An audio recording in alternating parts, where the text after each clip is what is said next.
think it's on. Go ahead. Hey, welcome to Good Enough Quilting. My husband's the camera guy, so you might hear us bantering a little bit because we're not experts at this by any means.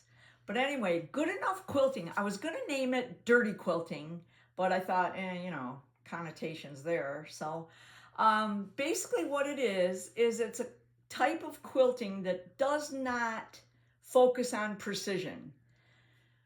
Good enough quilting or dirty quilting focuses on the joy, the meditation that can happen with quilting. And, we're not really that much into whether the points are perfect or the seams are immaculate. It's good enough. So that's my whole reason for doing this. I watched a lot of YouTube videos, and to be quite honest, people are pretty uptight. So I want kind of a more laid back, kind of easygoing, meditative, fun quilting. That doesn't mean we won't get frustrated sometimes, but that was the goal of me doing this. So what I thought I would do for this first session is show you how I get my quilting space ready for my next project. So what I do is, this is my quilting space. I'm old, so the lighting is really important to me. I got this little light here, it helps. I got the light on the machine, that helps. I got lights here, I got lights there. I have a lot of daylight coming in from the sliding glass wall. So first thing I do is I straighten up. I already straightened up, but anyway, I didn't want to show you exactly how good enough I am. So I throw all my stuff away, clean up the workspace. I actually dust it, I know, but I dust it good enough. Just dust it a little bit because I don't want all that dust and lint and stuff getting into the mechanism of the machine. All right, the next thing I do is I put in a new needle. I put in a new needle probably every 2 quilts maybe. Or if it starts sounding weird.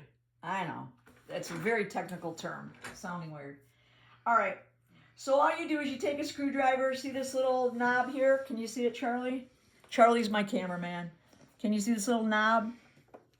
You just loosen that screw and this needle, see that needle right there? It just falls right out. I use these needles. They're called Schmetz. I like them.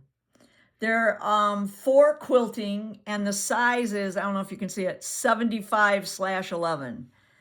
Again, quilters will argue about needles and size and titanium. You know what? These are good enough. They're good enough to do piecing. They're good enough to do 3 layers. They're good enough to do rag quilts. These are good enough. If you have universal needles, awesome. That's good enough too. But this is what I like to use. Do you see here there's a flat side to it? And grab that one. These needles, there's a round side and there's a flat side. Where's the flat side? Here's the flat side. See how it's flat? Flat on your back. Flat goes back, goes right up in there, right up in where, I can't because I didn't take the other needle. Goes right up in there and you tighten this down, bam, you got a new needle. Just remember, flat in the back. All right, so that's the needle. The next thing I have to do is I have to take this plate off because we got to get into the actual workings of the machine to clean it out. I already started these screws because, to be honest, this manufacturer did not make a very good way to get to that screw. So you take out your screws. My plate has 2 screws. I don't know how many yours has. You know what? Make sure you check your manual too, just in case it tells you something that, for your specific machine. So I always put stuff right here because I don't want to lose it. I'm a klutz. And you pop this off. Oh, I should have said this. Safety first. Hold on. Unplug your machine. All right, there we go. It's unplugged. These are still on because it's a different plug. All right, this is just a thread from my needle. I'll get rid of that so it doesn't confuse you. All right, so on my machine, I have a bobbin case right here. The bobbin case should just lift right out. That's the bobbin case.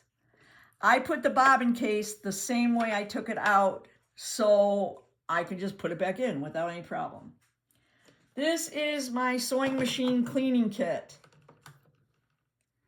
I got it on a store that's named after a river in South America. You know the one I'm talking about. And it came with all these little brushes. You probably have a brush that came with your machine too. But these are very nice little brushes. And it came with these needle adapters so you can get the drop of oil right where you need to go at.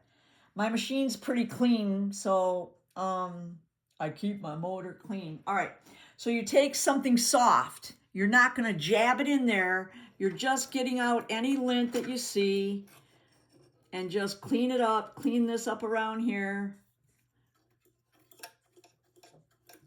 And that's all you do is you get the lint out. You should have saw last time I did this. I had big gobs. It was like cleaning a dryer vent. Oh, there was one. Did you see it? There, I got it. What you have to be careful of is there's 2 springs down in here. You don't want to mess with those springs. You don't want to jab those springs. You don't want to mess with them. You just want to be nice and gentle and clean up. Oh, look at this. I thought it was clean. I'm a liar. And you want to just get all that lint out of there. Your machine will work a lot better. Trust me. It'll give you less trouble in the long run. Plus, these machines are freaking expensive. Oh, there's some more. And I just cleaned this last time I did a project, so. Oh, there's some. All right, I think that's good enough. If you haven't already noticed, I'm going to be using good enough a lot, I guess. I do. All right, so now that's ready to oil. Charlie, can you get in here so I can show them this? See this little circle right here? This little circle on the bottom of the bobbin case? Inside that, there's a wick. And it just draws the oil down into the machine. When you're cleaning your machine, never use tweezers because you don't want to pull that wick out. You guys with me so far? This is bugging me, so I've got to get rid of that. All right.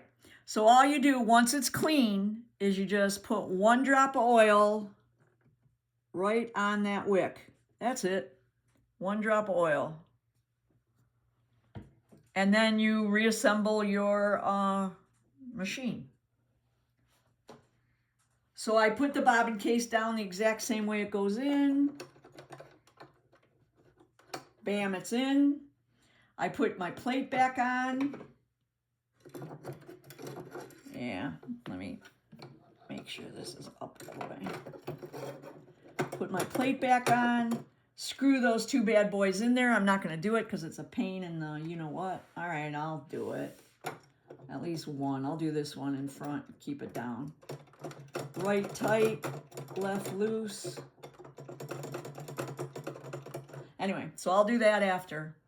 All right, that's it for that. Now, open up this part of your machine. And there's this metal rod. Can you see that, Charlie? There's a metal rod right here. I will in a minute. See it now? Right here, this metal rod. The needle goes up and down that metal rod. Yep, I'll point to it with the oil can. It's this one right here, this rod. See this little thing here? This goes up and down on it. All you do is you put 1 drop of oil on there.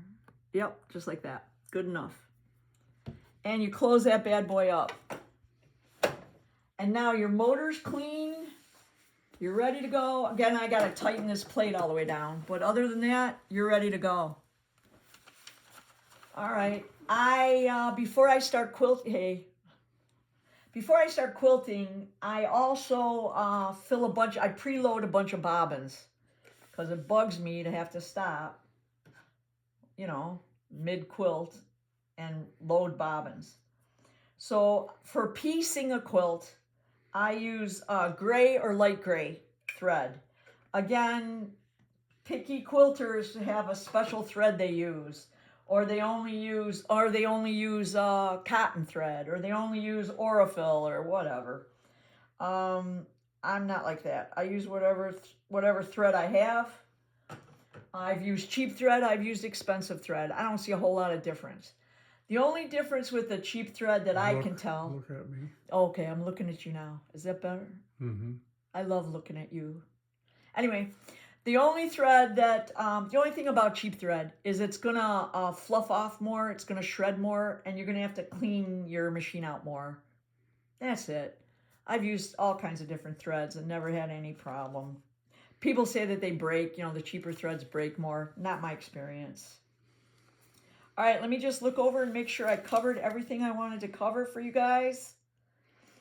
I don't know if I said, but I load like at least 6 bobbins of piecing thread, the gray. And I use gray.